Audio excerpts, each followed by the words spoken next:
Hello friends, welcome to SPC classes. मैं हूं सुमित वर्मा। और यदि आप लोग 11th या 12th के स्टूडेंट हैं, स्पेशली अगर आप 12th कॉमर्स के स्टूडेंट हैं, तो मेरे चैनल को जरूर सब्सक्राइब कर लीजिए, क्योंकि आपके लिए इस चैनल पर लगातार एजुकेशनल वीडियोस डलती रहेंगी, चाहे वो इंग्लिश सब्जेक्ट से रिलेटेड हो या फिर आपके कॉमर्स के अकाउंटेंसी सब्जेक्ट से हो या इकोनॉमिक्स से रिलेटेड हो। इस वीडियो में फिलहाल मैं आप लोगों को रीवैल्यूएशन अकाउंट बनाने सिखाने वाला हूँ, स्पेशली रिटायरमेंट या फिर डेथ के टाइम का। जी हाँ, पार्टनर की अगर डेथ हो जाती है, रिटायरमेंट हो जाता है, ऐसे सिचुएशन में रीवैल्यूएशन अकाउंट कैसे बनाते हैं ये हम सीखने वाले हैं। मैं बात कर रहा हूँ चैप्टर नंबर 4 की, जो कि पार्टनरशिप अकाउंटिंग के चैप्टर नंबर 4 की बात कर रहा हूँ। आपके पास अगर सिविलाल हायर सेकेंडरी की बुक है तो सेम टू सेम ये क्वेश्चन इसी नंबर पर आपको मिल जाएगा, और नहीं तो यदि किसी और स्टेट बोर्ड की आप बुक पढ़ रहे हैं या फिर एनसीईआरटी की बुक पढ़ रहे हैं तब भी कोई दिक्कत नहीं है, इस तरह के क्वेश्चन आपको उस बुक में भी मिल जाएंगे। तो कैसे करना होता है, एक क्वेश्चन जो एग्जाम में ज़रूर आता है, हम इसको देख लेते हैं। तो रिटायरमेंट और डेथ ऑफ अ पार्टनर इस चैप्टर की मैं बात कर रहा हूँ, इसमें रीवैल्यूएशन अकाउंट कैसे बनाया जाता है, और इसके बाद नेक्स्ट वीडियो में हम लोग देखेंगे कि इसी का पार्टनर्स कैपिटल अकाउंट कैसे बनाया जाता है। तो आइए फटाफट से एक बार हम लोग क्वेश्चन रीड कर लेते हैं। मैं बात कर रहा हूँ क्वेश्चन नंबर 16, जहाँ पर संपत्ति और दायित्व का पुनर्मूल्यांकन किया जाएगा। मैं हिंदी में चीज़ें एक्सप्लेन करूँगा, लेकिन हम लोग जो सोल्यूशन करेंगे वो इंग्लिश में करने वाले हैं। तो ये हिंदी मीडियम और इंग्लिश मीडियम दोनों ही बच्चों के लिए इंपॉर्टेंट रहने वाला है, तो दोनों ही मीडियम के स्टूडेंट मेरे साथ वीडियो के अंत तक बने रहें। सचिन और सौरभ सुनील एक व्यापार में साझेदार हैं। जी हाँ, यहाँ पर 3 साझेदार हैं, सचिन, सौरभ और सुनील, जो कि 3:2:1 के अनुपात में लाभानी बांटते हैं। फिर एक बैलेंस शीट दिया हुआ है, इसके नीचे हमें कुछ शर्तें दी गई हैं जिनके आधार पर हमें हमारा रिवैल्यूएशन अकाउंट तैयार करना है। तो सबसे फर्स्ट जो पॉइंट है वो सबसे ज़्यादा इंपॉर्टेंट होता है समझने की दृष्टि से, क्योंकि कई बार बच्चे इसमें मिस्टेक कर देते हैं, इसे समझ नहीं पाते और इस वजह से उनका आंसर सही नहीं आता। तो 5% संदिग्ध ऋण के लिए प्रावधान किया जाना है, मतलब हमें बैड डेब्ट रिजर्व बनानी है 5% की रेट से। तो जिन बच्चों को नहीं पता, मैं उन्हें बता दूं कि जब भी आपको प्रावधान बनाने को कहा जाए, आयोजन करने को कहा जाए, इंग्लिश में बैड डेब्ट रिजर्व या फिर प्रोविज़न बनाने को कहा जाए, तो याद रखेंगे इसका जो कैलकुलेशन है, इसकी जो गणना है वो देनदारों पर की जाती है। जैसे चिट्ठे में देखिए, इस प्रश्न में ये विविध देनदार सन्ड्री डेब्टर्स हमें 9,000 दिए गए हैं, तो इस 9,000 पर हम 5% कैलकुलेट करने वाले हैं। अब कैलकुलेट करने के बाद इसे हम किस ओर एंट्री करेंगे, अगर ये जानना चाहते हैं तो एकदम सिंपल सा फंडा है। आप समझ लीजिए कि हमें डूबत ऋण पर प्रावधान क्यों करना पड़ता है या बैड डेब्ट रिजर्व क्यों बनानी पड़ती है। जब भी आपको प्रावधान बनाने को कहा जाए, तो अगर प्रावधान इंक्रीज हो रहा है, मतलब प्रोविजन जो है वो बढ़ रहा है, बैड डेब्ट रिजर्व बढ़ रहा है पहले की तुलना में, तो ये कंपनी के लिए लॉस है और इसे हमेशा डेबिट किया जाना चाहिए। लेकिन यदि प्रोविज़न या आयोजन जो है वो घट रहा है पहले की तुलना में, तो वो कंपनी के लिए प्रॉफिट है, अच्छी बात है और उसे क्रेडिट किया जाना चाहिए। अब इसके पीछे लॉजिक क्या है, तो अगर प्रोविज़न बढ़ रहा है, इट मीन्स कि पहले की तुलना में अब आपके देनदारों से कम पैसे वसूल होंगे, आपके पैसे डूबने की ज़्यादा संभावना है, इसलिए ये एक लॉस होता है। जबकि यदि प्रोविज़न पहले की तुलना में कम हो रहा हो, जैसे कि मान लीजिए पहले 1,000 प्रोविज़न होता था और अब आपको 500 ही प्रोविज़न करने हैं, तो पहले की तुलना में 500 रुपये कम प्रोविज़न करना पड़ रहा है, और ये कंपनी के लिए प्रॉफिट की बात है। इसका मतलब कि आपके पैसे कम डूबने वाले हैं इस बार, इसलिए आपको प्रोविज़न भी कम करना पड़ रहा है। तो ये अगर आप समझ कर रख लें, जो ज़्यादा नहीं समझ पा रहे हैं वो याद भी कर लें कि अगर प्रोविज़न घटे ये प्रॉफिट है और क्रेडिट होनी चाहिए, अगर प्रोविज़न बढ़े ये लॉस है और डेबिट होनी चाहिए, तो भी आपका काम हो जाएगा। अब देखते हैं सेकंड वाला टॉपिक क्या कह रहा है। पहले मैं पूरा एक्सप्लेन करूंगा, उसके बाद हम इसको सॉल्व करना स्टार्ट करेंगे। वीडियो थोड़ा सा लंबा होगा, लेकिन आप साथ में बने रहें, क्योंकि इसमें सारा वो मैं बताने वाला हूँ जो आपको ज़रूरत है एक रिवैल्यूएशन अकाउंट बनाने के लिए। आइए सेकंड जो इंस्ट्रक्शन है उस पर चलते हैं। दूसरे नंबर में लिखा है स्टॉक का 5% और मशीनरी का 10% से अवमूल्यन हुआ, और इंग्लिश में आपको यही देखने को मिल जाएगा कि depreciate stock by 5% and machinery by 10%। तो डेप्रिशिएट मतलब क्या होता है, कम करना, तो अवमूल्यन का मतलब भी है कम करना, मतलब घटाना है आपको। उसके बाद तीसरे में कहा है कि कारखाना भवन का मूल्यांकन 15,100 रुपये हुआ।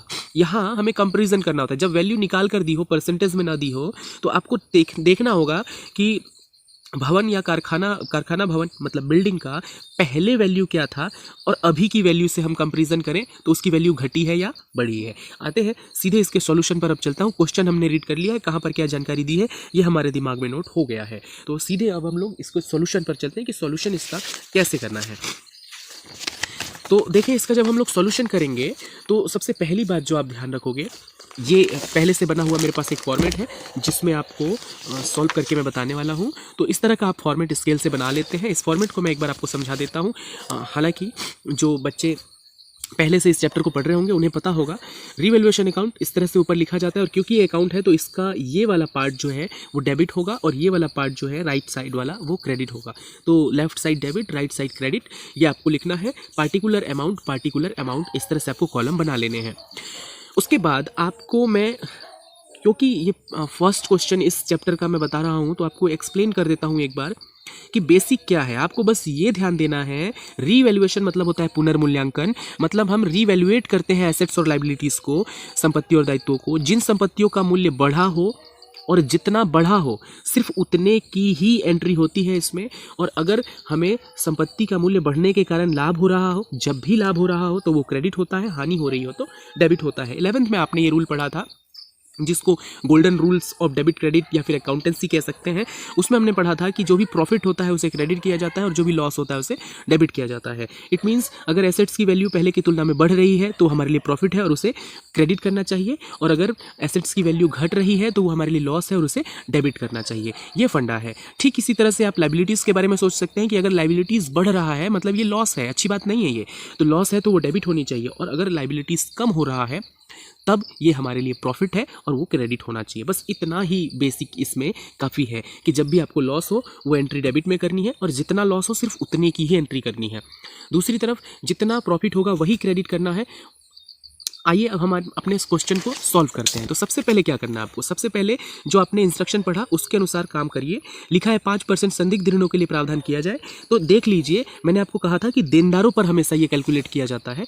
तो विविध देनदार सन्ड्री डेप्टर्स 9000 के दिए हुए हैं। चाहे तो इसे आप रफली निकाल सकते हैं या फिर प्रॉपर नोट बनाकर भी, सब जो आपका क्वेश्चन है उस जहाँ सॉल्व कर रहे हैं आप उसके नीचे प्रॉपर यहाँ नोट बनाकर भी आप इसे निकाल सकते हैं। तो क्योंकि आपको मुझे बताना भी है, मैं समझाना भी है, इसलिए मैं यहीं पर निकाल रहा हूँ। इस तरह से आप करेंगे। हमने बनाया यहाँ पर नोट, आप इसे रफली भी कर सकते हैं, इसका नोट बनाना अनिवार्य नहीं है। मैं फिलहाल नोट 1 करके कर रहा हूँ और हम लोग क्या कर रहे हैं, बेसिक तरीके से जो रफ में काम करोगे मैं वहीं यहाँ पर नोट में कर रहा हूँ। मुझे जो डेप्टर्स दिए गए हैं, डेप्टर्स कितना दिया है अभी हमने देखा 9000। इस 9000 पर मुझे 5% कैलकुलेट करना होगा क्योंकि क्वेश्चन में मुझे कहा है कि 5% की दर से इस बार प्रावधान किया जाएगा। तो 5% कैलकुलेट करने के लिए हमने इस तरह से कुछ अपनी कैलकुलेशन कर ली, और जब हम लोग इसको कैलकुलेशन कर लेते हैं तो हमारे सामने 450 रुपये का ये वैल्यू सामने आ जाता है। इस 450 रुपये की एंट्री अब कहाँ करनी है, सवाल ये उठता है। तो मैंने आपको थोड़ी देर पहले समझाया था कि जब भी प्रोविज़न इंक्रीज हो रहा हो, मतलब प्रावधान बढ़ रहा हो, वो हमारे लिए लॉस है और उसकी एंट्री डेबिट में होनी चाहिए। तो हमें कैसे पता चलेगा कि प्रोविज़न बढ़ा है कि घटा है, इसे मैं डेबिट में लिखूं या क्रेडिट में, क्योंकि ये दोनों ही तरफ पॉसिबल है। ये डेबिट में भी आ सकता है, क्रेडिट में भी आ सकता है, इसे आप रट कर नहीं रख सकते। ये डिपेंड करता है हमारे क्वेश्चन पर। तो कैसे डिसाइड करना है, आप अपने बैलेंस शीट में चिट्ठे में देखिए विविध देनदार पहले के कितने दिए हुए हैं, 9000 के दिए हुए हैं। अब कंपेयर करिए, क्या यहाँ पर देख लीजिए, क्या यहाँ पर देनदार के नीचे एसेट्स की तरफ कोई प्रोविज़न पहले से दिया हुआ है? तो हम देखते हैं कि नहीं दिया, सिर्फ डेप्टर्स दिया है, कहीं पर भी इसमें प्रोविज़न नहीं दिया है। तो आप मान लीजिए कि पहले ज़ीरो था, नहीं दिया हुआ है मतलब पहले प्रोविज़न ज़ीरो था। लेकिन अब हमें कह रहा है कि 450 रुपये का प्रोविज़न आपको करना पड़ेगा। इसका मतलब क्या हुआ, इसका मतलब हुआ कि 450 रुपये प्रोविज़न बढ़ रहा है, और प्रोविज़न का बढ़ना हमारे लिए लॉस होता है, ये आप याद रखें और उसे डेबिट कर दें। किस नाम से एंट्री करेंगे आप, तो इंग्लिश वाले क्वेश्चन से आप देख सकते हैं, उसमें लिखा हुआ है कि आपको बैड डेब्ट रिजर्व बनानी है, तो हम उसी नाम से करेंगे। यहाँ लिखेंगे to bad debts reserve, bad debts reserve account. तो बैड डेब्ट रिजर्व अकाउंट के नाम से ये एंट्री हम लोग यहाँ पर करेंगे, और जो वैल्यू आई थी 450 रुपये, वो 450 रुपये हम यहाँ पर लिखने वाले हैं। नेक्स्ट क्या करना है, नेक्स्ट हमें अपने क्वेश्चन को वापस से पढ़ना है, और इस क्वेश्चन में हम लोग देख लेंगे कि क्या कह रहा है हमसे। स्टॉक का 5% और मशीनरी का 10% से अवमूल्यन किया जाएगा। अवमूल्यन मतलब घटाना है, डेप्रिशिएट करना है। तो सबसे पहले स्टॉक पर 5%, स्टॉक को देखिए कितना है, स्टॉक 7000 है, तो 7000 का 5% कैलकुलेट कर लीजिए। रफली ही कैलकुलेट कर सकते हैं, लेकिन मैं आपको समझा रहा हूँ, या आप भी ऐसे कर सकते हैं, बोर्ड एग्जामिनेशन भी, ये तो अच्छी ही बात होगी। तो हम लोग स्टॉक को क्योंकि रिवैल्यूएट कर रहे हैं तो यहाँ पर लिख सकते हैं स्टॉक, और उसके बाद स्टॉक दिया हुआ था क्वेश्चन में 7,000 और उसका कितना परसेंट हमें निकालना है, 5% निकालना है। तो इस तरह से 5% आप कैलकुलेट कर लेंगे, आपको मिल जाएगा 350 रुपये। तो इस 350 की एंट्री हम लोग अब करेंगे। 350 आपने कैलकुलेट कर लिया। अब इस 350 की एंट्री कहाँ करनी है, तो हमें क्वेश्चन में कहा था कि अवमूल्यन किया जाए, मतलब डेप्रिसिएट किया जाए, कम किया जाए। अवमूल्यन मतलब होता है कम करना। तो कम करने का मतलब है कि ये जब एसेट्स की वैल्यू कम होती है तो वो हमारे लिए लॉस है और उसका एंट्री डेबिट में होना चाहिए। हम लिखेंगे to stock account. Stock account के नाम से ये एंट्री होगी और 350 रुपये हम यहाँ पर एंट्री कर देंगे। जितना वैल्यू कम होगा उतने का ही एंट्री होता है, या जितनी वैल्यू बढ़ेगी उतनी की एंट्री होती है। मैं ये बात बार बार रिपीट कर रहा हूँ, आप ध्यान रखें। इसके साथ ही हमें बोला था मशीनरी पर 10% से अवमूल्यन किया जाए। तो मशीनरी पहले कितना था वो हमें देखना होगा। आप जब क्वेश्चन देखेंगे कि मशीनरी पहले कितना था, 6,000 का, तो 6,000 मशीनरी पहले दिख रही है, उस पर 10% से हमें कह रहा है अवमूल्यन करो। तो 6,000 का 10%, वैसे तो आप मौखिक भी निकाल सकते हैं, लेकिन मैं आपको बता दूं कि मशीनरी पर हम लोग कैलकुलेट कर रहे हैं। मशीनरी पहले से आपको दिया हुआ है 6,000 रुपये। इस 6,000 का हमें कह रहा है 10%। तो 6,000 का 10% हमने कर लिया कैलकुलेट, जो कि 600 रुपये आना है। और ये 600 रुपये भी कम हो रहा है, इसलिए इसकी एंट्री भी जो है वो डेबिट में होनी चाहिए। तो हम लिख लेंगे, इसका भी एंट्री कर लेंगे, to machinery account. To machinery account, इसको कर लेते हैं 600 रुपये। ये भी डेबिट साइड आएगा क्योंकि वैल्यू कम हो रही है। अब देखिए लास्ट पॉइंट में क्या कह रहा था, कारखाना भवन का मूल्यांकन 15,100 हुआ। यहाँ ध्यान देने वाली बात है, ये प्रेजेंट का वैल्यू बता रहा है, आज 15,100 रुपये का भवन है। तो जरा बैलेंस शीट में देखते हैं पहले वो भवन कितने का था। लास्ट में देखिए कारखाना भवन फैक्ट्री बिल्डिंग लिखा हुआ है 14,000 का। पहले वो बिल्डिंग 14,000 का था, लेकिन आज वो 15,100 का है। इसका मतलब 1,100 रुपये वैल्यू बढ़ गई है। इसे आपको कैलकुलेट करने की जरूरत नहीं, मौखिक ही आप कैलकुलेट कर लीजिए कि कितना वृद्धि हुआ है, बढ़ा कितना है, कितना इंक्रीज हुआ है, 1,100। इस इंक्रीमेंट को ही हम लिखेंगे, और इंक्रीमेंट एसेट्स में अगर होता है तो वो प्रॉफिट है और उसे क्रेडिट में लिखा जाना चाहिए बाई के साथ।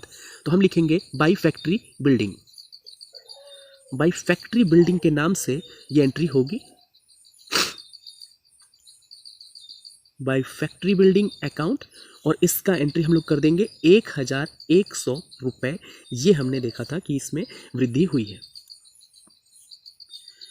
इसके बाद क्या करना है आपको, इसके बाद अब एक बार क्वेश्चन पर फिर से नज़र डालनी है हमें, और ये देखना है कि क्या हम कुछ मिस तो नहीं कर रहे हैं। तो हमने ये तीनों पॉइंट को सॉल्व कर लिया है। इसके अलावा अभी हमें और कोई भी यहाँ पर शर्त नहीं दिया हुआ है। इसका मतलब हमें जितना शर्त दिया था हम हल कर चुके हैं। अब हम बैलेंस निकाल सकते हैं।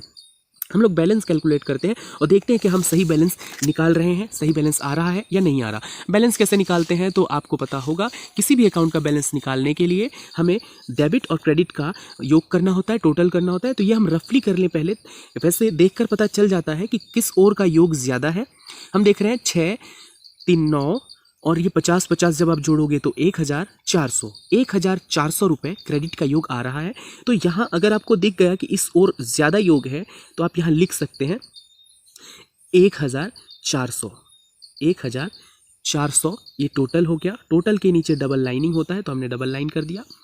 अब इस ओर, जिस ओर कम है वहाँ पर बैलेंस होता है, तो बाई बैलेंस CD इस रूप में इसका एंट्री किया जाता है। लेकिन हम इस अकाउंट में, रिवैल्यूएशन अकाउंट में ऐसा नहीं करेंगे, हम इस लॉस को ट्रांसफ़र करेंगे कैपिटल अकाउंट में। तो हम लिखेंगे by loss transferred by loss transferred to. ये जो लॉस है, अच्छा लॉस है ये कैसे पता चला हमें, क्रेडिट का जो टोटल है वो कम है, डेबिट का टोटल ज़्यादा है, इस सिचुएशन को लॉस कहते हैं। और जितना लॉस हुआ उसे साझेदारों के पूंजी खाते में ट्रांसफ़र किया जाता है, मतलब कैपिटल अकाउंट में ट्रांसफ़र किया जाता है। इसीलिए हम लिख रहे हैं by loss transfer to partners capital account. Partners capital, मैं शॉर्ट में लिख रहा हूँ कैपिटल और अकाउंट। तो पार्टनर्स कैपिटल अकाउंट में हम ट्रांसफ़र करेंगे। कौन कौन से पार्टनर हैं हमारे, उनके हम नाम लिख लेंगे, यहाँ अंदर लिखेंगे हम उसी क्रम में जिस क्रम में क्वेश्चन में दिया हुआ है। तो सबसे पहले हमें सचिन दिया हुआ है, और उसके बाद हमें दिया हुआ है सौरभ, और इसके अलावा एक दिया हुआ है सुनील,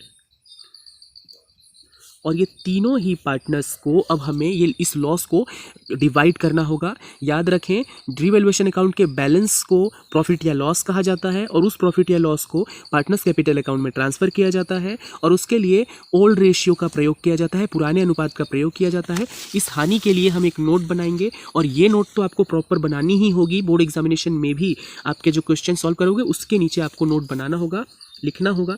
इसे हम लोग नोट 2 दे रहे हैं नाम। क्या है ये? तो हम लोग कैलकुलेट कर रहे हैं या फिर डिवाइड कर रहे हैं। तो यहाँ डिवाइड कर रहे हैं हम लोग, कैलकुलेट नहीं लिखना चाहिए।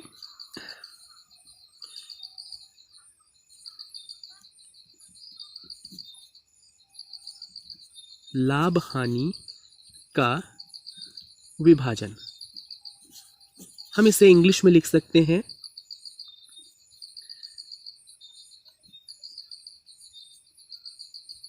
Division of profit and loss. संक्षिप्त में लिख लिया हमने। अब इसे कैसे डिवाइड करना है, तो इसे हमेशा ओल्ड रेशियो में डिवाइड करते हैं। याद रखेंगे, हम इसे जो डिवाइड करेंगे वो ओल्ड रेशियो में करेंगे, मतलब किस अनुपात में करेंगे? जो पुराना अनुपात है। और ये हमें क्वेश्चन में दिया हुआ है 3:2:1, स्टार्टिंग में हमने आपको दिखाया था। और जब हमने इसको माइनस किया तो बैलेंस कितना आया? 300 रुपये। 1400 इधर का टोटल है, 1100 क्रेडिट का टोटल है। जब इस 1400 में से 1100 आप घटाते हो तो 300 रुपये आता है, वो 300 रुपये लॉस है। इस 300 रुपये को हम बांटेंगे तीनों व्यक्तियों में। तो पहला व्यक्ति कौन है हमारा? पहला व्यक्ति सचिन है। हम लिखेंगे नाम सचिन का,